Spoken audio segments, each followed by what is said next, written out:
എന്താടോ ചത്തവന്റെ പേര്? പ്രസാദ്. അച്ഛന്റെ പേര് നാരായണൻ.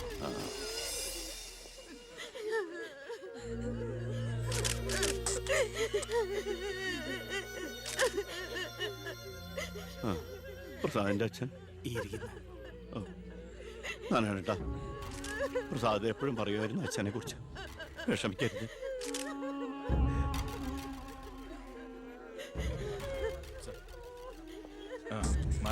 എക്സ്ക്യൂസ് മീ സാർ, പ്രസാദിന്റെ കൊലപാതകത്തെ കുറിച്ച് എന്തെങ്കിലും? പ്രസാദിന്റെ മരണം കേട്ടപ്പോൾ ഞാൻ ഞെട്ടിപ്പോയി. പാർട്ടിക്ക് നഷ്ടപ്പെട്ടത് ചൂട് മുശിരുള്ള ഒരു സജീവ പ്രവർത്തകൻ. പാർട്ടിയുടെ സജീവ പ്രവർത്തകൻ ചുളുവിൽ ഒരു രക്തസാക്ഷി ഉണ്ടാക്കിയെടുക്കുക. ആ പാവത്തിന് രാഷ്ട്രീയം എന്താണെന്ന് അറിയുമല്ല. എന്താ സാർ, കൊലപാതകയെ കുറിച്ച് വല്ല തുമ്പും കിട്ടിയോ? പട്ടാ പകൽ എല്ലാവരുടെയും മുമ്പിലിട്ട് എന്നിട്ടും പ്രതിയെ പിടിക്കാൻ പോലീസിന് കഴിഞ്ഞില്ലെന്ന് വെച്ചാൽ നാണക്കേടാണ് സാർ. താൻ എന്തിനാ എന്റെ അടുക്ക ചൂടാവുന്നേ? അധികാരമുള്ളവർ പറയുന്നത് അനുസരിക്കാൻ എനിക്ക് കഴിയൂ. അധികാരമുണ്ടോ എനിക്ക്? എങ്കിൽ താൻ പറയുന്നത് അക്ഷരം പ്രതി അനുസരിക്കാൻ ഞാൻ. രാജ്യത്തിന്റെ തന്നെ അഭിമാനമാണ്. എടോ, കൊലപാതകയെ പറ്റി വ്യക്തമായ സൂചന എനിക്ക് ലഭിച്ചിട്ടുണ്ട്. എങ്കിൽ പിന്നെ സാറിനെ അവരെ അറസ്റ്റ് ചെയ്തൂടെ? വെറുതെ അറസ്റ്റ് ചെയ്തിട്ട് കാര്യമൊന്നുമില്ല. സാക്ഷികൾ വേണം. അല്ലെങ്കിൽ കോടതിയിൽ നിന്ന് പുല്ല് പോലും ഇറങ്ങിപ്പോരും. സാക്ഷി പറയാൻ ആളുണ്ടാവണം. ആരും ഉണ്ടാവില്ല. ഉണ്ടെങ്കിലോ അധികാരികളുടെ ഒക്കെ ഉത്തരവിന് മേലെ നിന്നുകൊണ്ട് ഞാൻ പ്രതിയെ കസ്റ്റഡിയിലെടുക്കാം. ശിക്ഷ വാങ്ങിക്കൊടുക്കാം. കുട്ടികളുടെ മുന്നിലിട്ട് കുട്ടികളുടെ ഷോക്ക് ഇതുവരെ വിട്ടുമാറിയിട്ടില്ല. പ്രസാദിന്റെ അച്ഛനും അമ്മയും പെങ്ങളും ഒക്കെ അവരുടെ കണ്ണീര് നമുക്ക് കണ്ടില്ലെന്ന് അടിക്കാൻ പറ്റുമോ? വേണ്ട കുഞ്ഞെ, അവരൊക്കെ വലിയ വലിയ ആളുകളാ. എനിക്ക് ഇവളല്ലാതെ വേറെ ആരുമില്ല.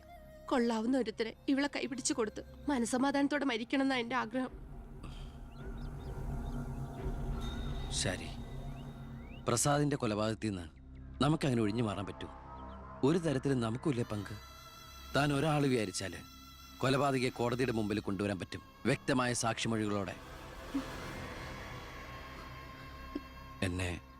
എന്നെ വിശ്വാസമില്ല ശരിക്ക്. ഞാൻ വരാം. ഏത് കോടതിയിൽ വേണമെങ്കിലും. മോളെ, ഒരു കുഴപ്പമുണ്ടാവില്ലമ്മേ.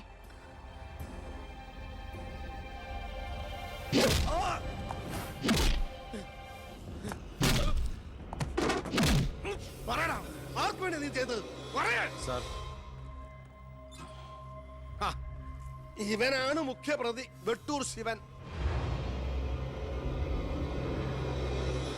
ഇതൊരു രാഷ്ട്രീയ കൊലപാതകമായി വളച്ചൊടിച്ചതിന് പിന്നിൽ ആരാണെന്ന് ഇവന് അറിയാം. പക്ഷെ നീ കാരണം എന്റെ പെങ്ങള് പോലീസ് സ്റ്റേഷനായി പോയി. സാറിവിടെ നിൽക്കണോ? അല്ലെങ്കിൽ ഞാൻ നിന്നെ കൊണ്ട് പറയിപ്പിച്ചെന്നെ കേട്ടോ. ഞാൻ നിൽക്കുന്നത് താൻ കാര്യാക്കണ്ട. കൊടുക്കടോ. തന്റെ പെങ്ങളെ കെട്ടായിരുന്നവനല്ലേ ഇവൻ കൊന്നത്. അപ്പൊ പിന്നെ ഞാൻ ഇടിക്കുന്നതിനേക്കാളും പവർ തന്റെ കഴിക്കാം.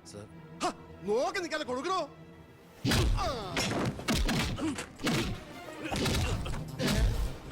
തിരിച്ചടിക്കാൻ തന്റെ അച്ചു വീടോ? ഇടിച്ചു തന്നെയോ? ഇടിക്കടോ.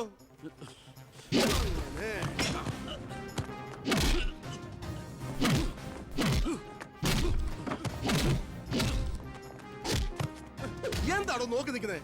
ആ ട്യൂബ് മാറ്റിയിടാൻ പറഞ്ഞത് എത്ര ദിവസമായി? പോയി മാറ്റിട്ടോ.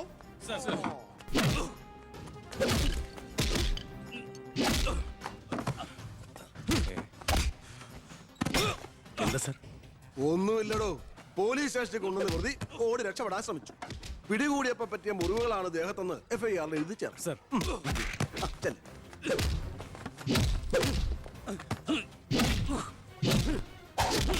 പറയടാ, ആര് പറഞ്ഞിട്ടാണ് നീ ചെയ്തത്? പറയാൻ ആരാടാ നിന്റെയൊക്കെ പിന്നിൽ? ഒരു ചാൻസ് കിട്ടിയെന്ന് വെച്ച് ഓവറാക്കരുത്. അവൻ ചത്തുപോവും. പിന്നെ ലോകം മർദ്ദനം, CAക്ക് സസ്പെൻഷൻ. വെറുതെ എന്തിനാ എന്റെ കഞ്ഞിയില്? തൽക്കാലം ഇവനൊന്ന് റെസ്റ്റ് എടുക്കട്ടെ. എനിക്ക് അവന്റെ മേലെ കുറച്ച് പണിയുണ്ട്. എന്നിട്ട് ഞാൻ അവനെ കൂടെ സത്യം പറയിപ്പിച്ചോളാം. താൻ ചെല്ല്.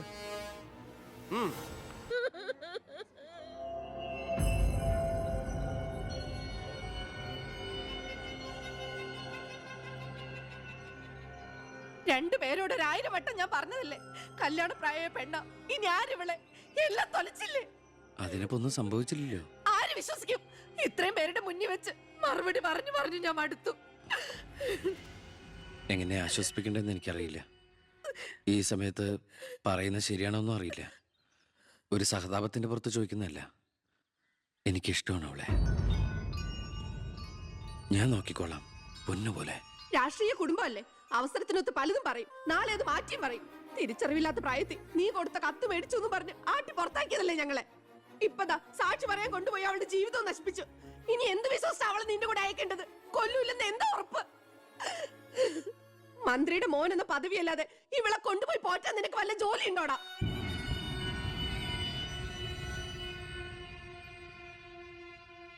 ഇനി മേലാൽ ഇമാതിരി വർത്താനം പറഞ്ഞ് ഈ വീടിന്റെ പരിസരത്തെങ്ങാനും വന്ന ദേവകിയുടെ ശരിക്കുള്ള സ്വഭാവം നീ അറിയും. അമ്മേ, നീ ഒന്നും ഉണ്ടായിരടി. ഇറങ്ങി പോകുന്നുണ്ടോ?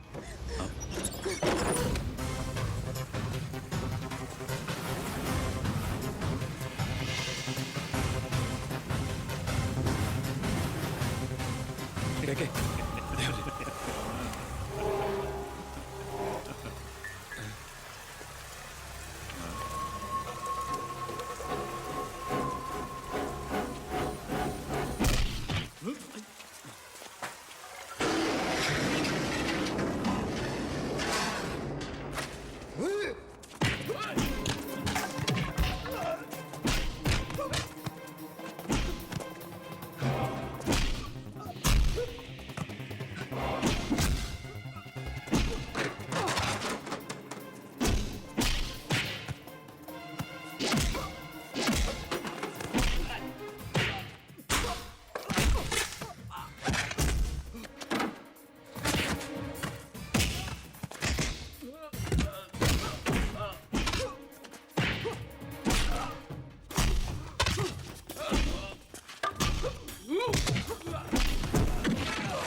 നിന്നെ ഒഴിവാക്കി നിന്റെ പെങ്ങളെ എങ്ങനെ കെട്ടിക്കാൻ പറ്റുമെന്ന് ആലോചിച്ച് നിന്റെ അച്ഛനും അളിയന്മാരും കൂടി തലമുണ്ടാക്കുമ്പോഴാ ദൈവം ഇങ്ങനൊരു അവസരം എന്നെ മുന്നിൽ എത്തിച്ചെന്നത്.